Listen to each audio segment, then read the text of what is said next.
Hi friends, off campus Amazon ప్రైమ్లో తెలుగు డబ్బింగ్లో release అయిన ఈ అమెరికన్ కాలేజ్ డ్రామా ఎలా ఉందో ఇప్పుడు చూద్దాం. 8 ఎపిసోడ్లతో రిలీజ్ అయింది. ఒక్కొక్కటి 50 నిమిషాలు పైగా ఉంటాయి. ఎల్లీ కెనడీ రాసిన నవల ఆధారంగా ఈ వెబ్ సిరీస్ని ప్రైమ్ వీడియో నిర్మించింది. ఇదేం పెద్ద కొత్త కథ కాదు. హానా వెల్స్ మ్యూజిషియన్గా పైకి రావాలని చాలా కష్టపడి స్కాలర్షిప్ల మీద చదువుకుంటూ ఉంటుంది. తనలాంటి మరో మ్యూజిషియన్ జస్టిన్ కోల్ని ఇష్టపడుతూ ఉంటుంది. అయితే అతను పట్టించుకోడు. అతని దృష్టిని ఆమె మీద మళ్లించుకోవడం కోసం గ్యారెట్ గ్రాహం అనే హాకీ ప్లేయర్తో ఆమె ఒప్పందం కుదుర్చుకుంటుంది. ఆ ఒప్పందం ఏంటి? చివరికి హ్యానా అనుకున్నది సాధించిందా? జస్టిన్ కోల్ ఆమె ప్రేమలో పడ్డారా లేదా అన్నది వెబ్ సిరీస్ చూసి తెలుసుకోవాలి. ఈ వెబ్ సిరీస్లో చాలా హాట్ సన్నివేశాలు ఉంటాయి. చాలా వరకు హీరోలు షర్ట్ లేకుండా, హీరోయిన్లు ఓన్లీ బ్రాతో వెబ్ సిరీస్ అంతా ఉంటారు.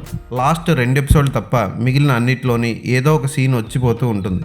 అలాగే హీరోయిన్తో పాటు వేరే క్యారెక్టర్ కూడా ఉంటుంది, ఎలీ. ఆ క్యారెక్టర్ కూడా కేవలం బ్రాతోనే చాలా సీన్లో నటిస్తూ ఉంటుంది. అలాగే సెక్స్ సీన్లు కూడా ఉంటాయి. ఒక దగ్గర న్యూడ్ సీన్ కూడా ఉంటుంది. కొన్ని రొమాంటిక్గా ఉంటాయి, కొన్ని డైరెక్ట్ న్యూడ్ సీన్స్ ఉంటాయి. ఇలాంటి కథలు మనం చాలా చూసాం. ముఖ్యంగా యశ్రాజ్ ఫిలిమ్స్ నిర్మించిన చాలా సినిమాలు ఉంటాయి ఇలాంటివి. ఈ కథ ఏం పెద్ద కొత్తది కాదు. హీరోయిన్ మాత్రం చూడడానికి అదిరిపోతుంది. ఆ గాజు కళ్ళతో సూపర్గా ఉంటుంది, ఎలా బ్రైట్. అలాగే హీరో గారు కూడా బాగుంటాడు, జాష్ హ్యూస్టన్. వాడిని లవ్ చేస్తూ ఉంటుంది కానీ ఆడు పట్టించుకోడు. ఇక హాకీ ప్లేయర్గా, ఉమెనైజర్గా నటించిన బెల్మాంట్ కెమెలీ నిజంగానే బాగా చేశాడు. క్లైమాక్స్ను బాగానే ముగించిన ఇవన్నీ మనం ముందే ఊహించగలం. పెద్ద కొత్త కథ కాదు. ఫోటోగ్రఫీ, డిస్కోటెక్లు, పబ్బులు, ఫ్యాషన్ షోలు, బెడ్రూమ్ సీన్లు, కాలేజీలో మళ్ళీ తల్లి తండ్రి సెంటిమెంట్ సీన్లు ఇలాంటివన్నీ వచ్చిపోతూ ఉంటాయి. అవేమీ ఆకట్టుకోమని.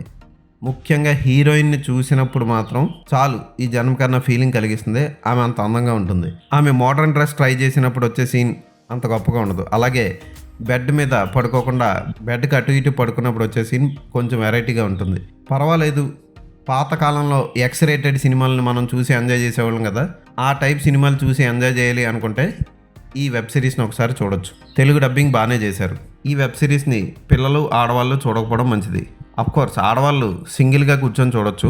ఈ వెబ్ సిరీస్కి నేను ఇచ్చే రేటింగ్ 2.5/5.